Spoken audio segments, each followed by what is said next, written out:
across Texas. The issue is. I'm Greg Grugan in Houston. Stephen Dial has the night off.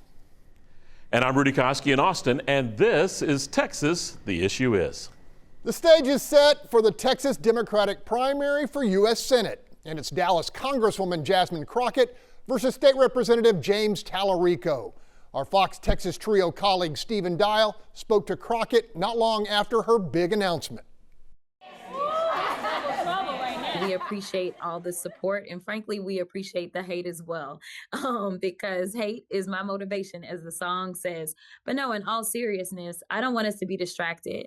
Right now, Texans, as well as everyone else in this country, are concerned about affordability, and I plan to focus on just that. Senator Cornyn, as of this interview, he posted on social media saying former Vice President Kamala Harris got 42% in Texas, and said that, does Jasmine Crockett really think she can even get close to that? What will be your response?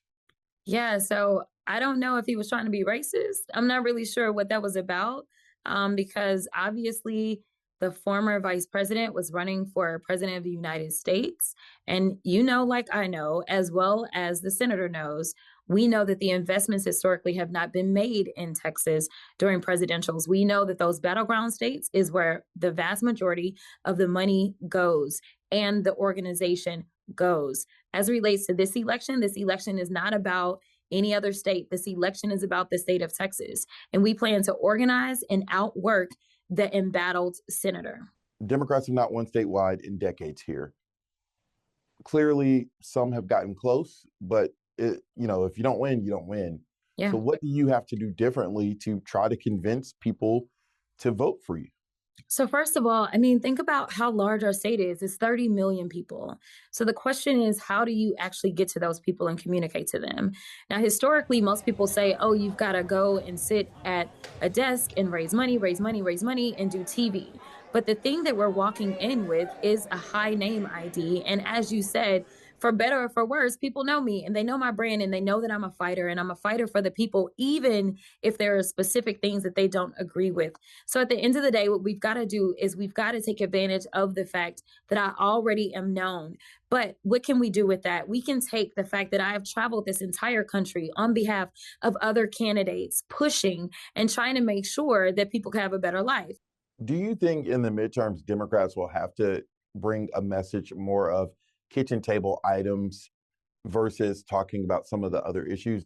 I think that we did that, but I think what we allowed to happen is we allowed ourselves to be distracted and divided. That's what we saw. We saw division. We saw them throwing immigrants into one community, Black folk into one community, Jewish folk into another community. What we saw was them able to divide us, and instead of acknowledging that they are dividing us so that they can conquer us. And so what I want to do is make sure that I can unite us. Listen, this doesn't mean that we will agree on everything, but the reality is that those basics we should agree about. We should agree that people should have access to an education in this country. We should agree that people should have access to food in this country. We should agree that jobs should be available. And right now, we know under this administration, in less than a year, we have lost 1.1 million jobs. Do you think you are going to need to court some Trump voters? Texas is very diverse.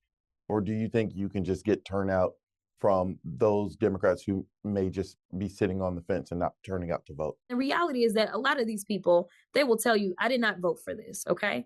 So you can call them a Trump voter, but at the same time, they're not somebody who I would consider to be a Trump loyalist. I think there's a difference. So I think that those people that are disappointed with Trump, I think they absolutely will be open to a Jasmine Crockett candidacy. But those Trump loyalists, I don't think they're going anywhere. The Attorney General of Texas is now calling you crazy, Crockett. I just talked about comments from Senator Cornyn. Wesley Hunt, Congressman Wesley Hunt, also posted as of this recording saying that you entering this race is turning the Senate into the Real Housewives of Atlanta. The reality is that they know that I am the one that could really turn this state. And that is why they continue to talk about me, because they're hoping that people will decide, oh, maybe not Jasmine, maybe not. And they're doing this in the primary. If they really, really wanted to face me because I was so bad for them, then they actually would be quiet and they probably would elevate my opposition. But instead, they're not doing that. So I wear it with a badge of honor that they're scared. I'm feeling pretty kind today, so my word for that is ambitious. Rudy, what's your word? You know, I could go with giddy, but I'm going to modify the one that I had for the discussion that we earlier had with the Congresswoman, and I will go with baggage. Okay, and joining us now is Rice University political scientist Mark Jones. Mark, what's your word? I'll take a spin off you, Greg, and I'll say audacious. Okay, plenty to unpack here, so stay with us. The issue is, we'll be right back. I feel like people still don't know about our podcast. Who cares? It's on More 27 every Wednesday night at 7:30. Geez, who cares? It's not just sports. Who cares? Hopefully you.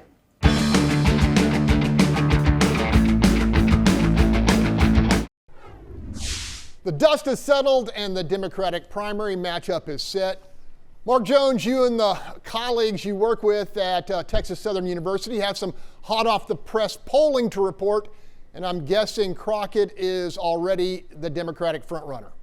Right, Greg. This is a survey from the Barbara Jordan Public Policy Research and Survey Center at Texas Southern University. And what we found in this survey was that 51% of likely Democratic primary voters intend to vote for Crockett and 43% for Talarico. However, about 1 in 5 Democratic primary voters still doesn't know enough about Talarico to have an opinion of him, meaning he does have some room to grow. We see some really sharp splits demographically, with black voters, 9 out of 10 of them supporting Crockett over Talarico, with Talarico enjoying majority support, albeit much smaller, among both white voters and Latino voters, with especially strong support among Latino men and among white men. All right, Rudy, the big surprise development this week was Colin Allred's decision to dump his Senate campaign, a political sword plunge, which essentially unifies the black vote behind Crockett, but also leaves Talarico as the most moderate of the two left standing. Agree? Disagree?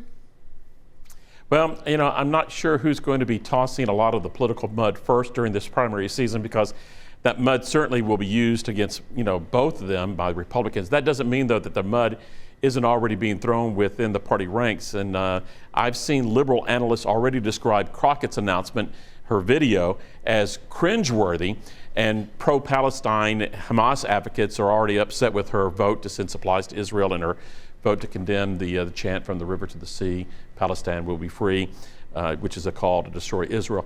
You know, operatives on the right will have has spent the past year noting how Crockett is not shy about playing the race card, like her answer to Stephen's first question. And James Talarico has his own set of matching political baggage, my word. Both come with clear positions on hard left issues like gender identity, Talarico saying things like God is non-binary, and Crockett making jokes about protecting women's sports during a recent congressional hearing.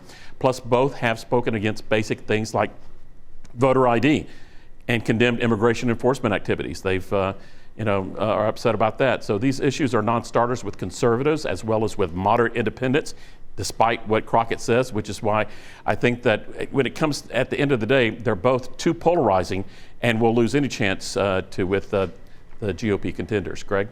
Mark, while Democrats haven't won statewide in Texas since 1994, 11 months deep into his second term, President Trump is underwater with voters, at least on a national level. That said, it seems to me the Democratic hope of snatching this Senate seat is almost completely predicated on Ken Paxton prevailing in the Republican primary. Agree? Oh, no, I agree. Really, Democrats need a perfect storm to break this losing streak that dates back to 1996. They need Ken Paxton to be their rival in November. I think both Talarico and Crockett, probably at least privately, and Crockett actually publicly has already acknowledged that if she gets put up against either Wesley Hunt or John Cornyn, she's very likely to lose. So for Democrats to have any hope, they need Trump's approval ratings to continue to fall, and they need Ken Paxton to win the GOP primary this spring. Okay, Rudy, take us to break. All right, yeah, Mark was spot on with that. 2 years ago, though, the big political fight was about a property tax cut, and it was a GOP matchup between the governor and lieutenant governor. Now, after the break, the gloves appear to be off.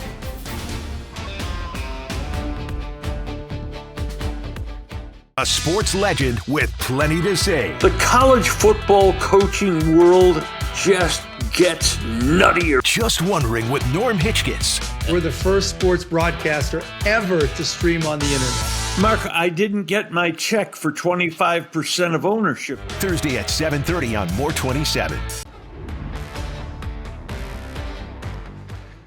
All right, welcome back to The Issue Is. In 2023, Governor Greg Abbott and Lieutenant Governor Dan Patrick publicly sparred over how property tax cuts should be done here in the state of Texas. That fight essentially ended in a political draw of sorts. Back then, we produced a hypothetical debate, and now it looks like the two top leaders are climbing back into the ring, with Patrick and Abbott both pitching new tax cut plans. I spoke with Shannon Hallbrook with the policy research group Every Texan about this rematch. Yeah, round two, if not round three or round four. We've had big property tax cuts passed in 2019, and 2023, and 2025. And, property taxes are still high for a lot of folks, right? And that's why this is a salient issue for the governor and the lieutenant governor and other elected officials to keep coming back to and saying, we know folks' property taxes are still too high. We're going to keep cutting them some more. So we've spent a lot of money. About 21% of our entire budget now goes to lowering property taxes. We're really not eliminating. We're taking surplus money and just shifting it back over and replacing. There's a lot of danger in that because that surplus money may not be there. It probably won't be there. Texas will immediately become the most affordable state in the United States of America.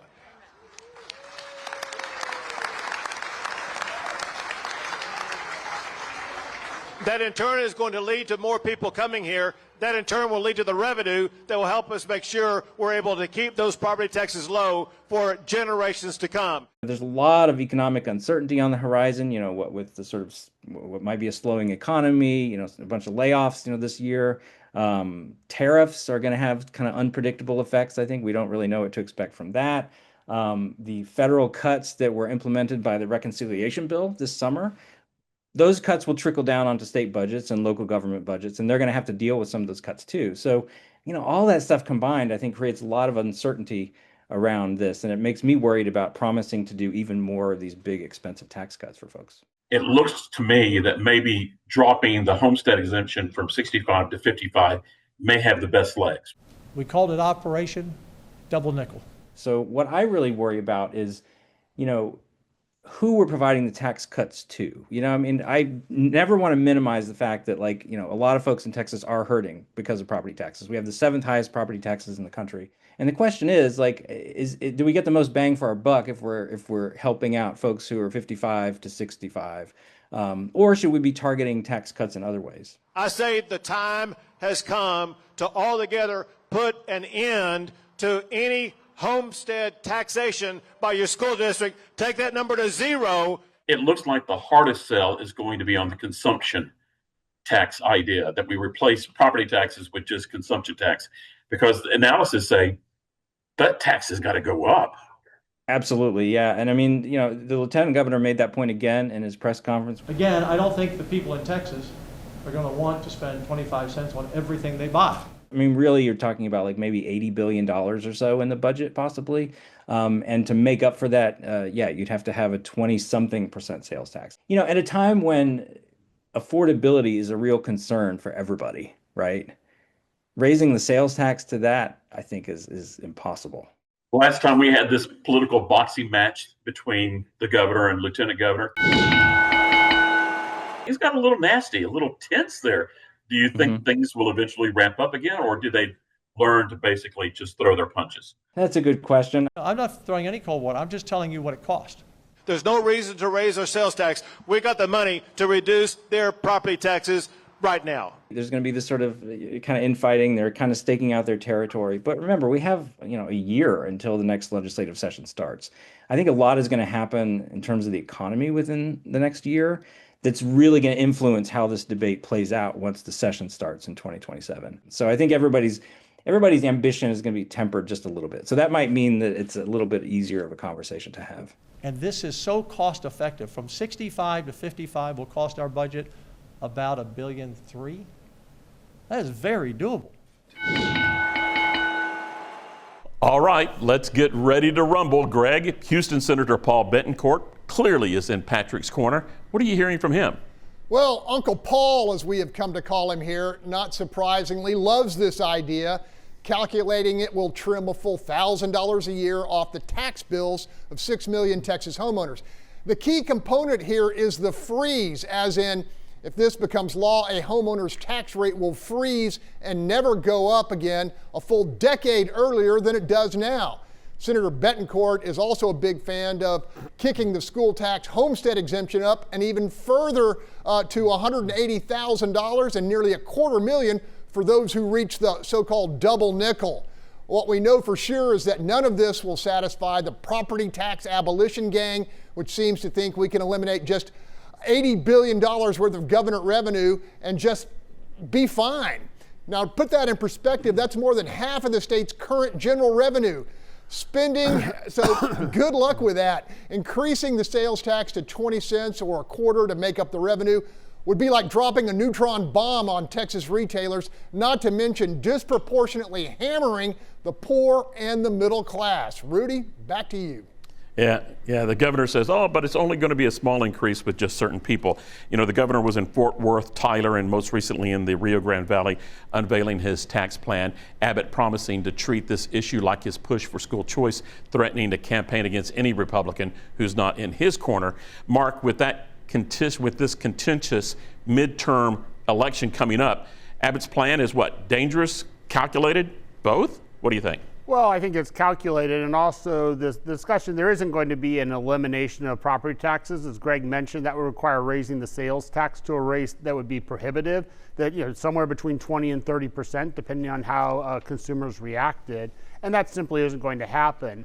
What's more likely, though, is that the governor, as well as Republicans across the board, can benefit from symbolically proposing and pushing property tax relief. And when we get to the 2027 legislative session, they can focus on a more realistic proposal, such as doing things like capping the increase, instead of it being 10%, moving it down to 3%, or placing limits on the ability of cities and counties and other jurisdictions to raise property taxes if inflation and property and population are not increasing. And certainly, I would expect the lieutenant governor to support increasing the homestead exemption again by $40,000, and then potentially also trying to, as Greg mentioned, decrease the age at which you get the senior discount from 65 to 55.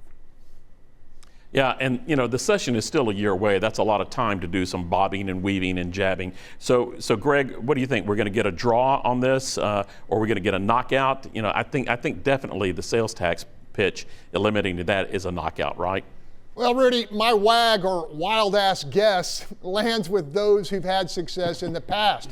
In this case, Lieutenant Governor Patrick, who has pushed through multiple homestead exemption cuts coupled with some property tax compression. The price tag doesn't seem particularly exorbitant, even with projections of revenue leveling off or even dropping. Look, I was trolling the state capitol back in 1993 when the die was cast and lawmakers passed the so-called Bob Bullock Amendment, essentially eliminating the possibility of a state income tax in Texas forever. 32 years later, the Lone Star State is still paying the bills with essentially two major revenue streams. And the fact that we have the capacity to trim down one significantly without cutting state services seems to me like a pretty positive prospect, and one we should probably appreciate. Rudy? Mark, real quick, something's going to hit the governor's desk along this line. We're going to get a tax cut, right? Oh, we'll get a tax cut, but I think it's going to be more along the lines of what the lieutenant governor envisions and much less ambitious than what the governor's proposing. But I would expect to see at least some of the governor's more moderate proposals included in that package. And I think we can very much expect, once again, property tax relief during the next 2027 Texas legislative session. All right, we have other issues to deal with after the break. We'll take them up.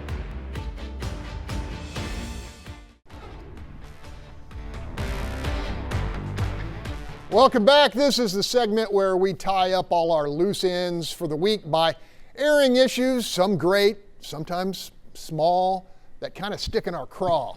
I'll go first. All right. The University of Texas Longhorns will not be playing for a national championship this year. Despite dispatching rivals Oklahoma, Arkansas, and Texas A&M in what I like to call the sweet sweep, the Horns lost 3 games, albeit 2 of them to top 5 powerhouses, Ohio State and Georgia. I get it. What I don't get is why the likes of James Madison and Tulane get a shot at the prize. Seriously, how would these guys fare in a grueling death march through the SEC or the Big Ten? I'm guessing not so well. It seems to me their inclusion in the national playoff system amounts to the NCAA's version of DEI. I thought we were past that. The national championship playoff system is supposed to be fielding the best of the best. Now call it sour grapes, call it my protest, whatever you want, but this feels, like a stab at fairness that falls short, way short, Rudy. Yeah, I totally agree with you 100%. If you're going to keep the way that these automatic bids are going to come in, then you got to expand the field. My issue is with the current state of our local road system. This rant beginning with all the robo-taxis that are swarming around Austin like bees from a hive that's been disturbed by a Quentin Tarantino-inspired Winnie the Pooh or an irate Notre Dame fan on social media.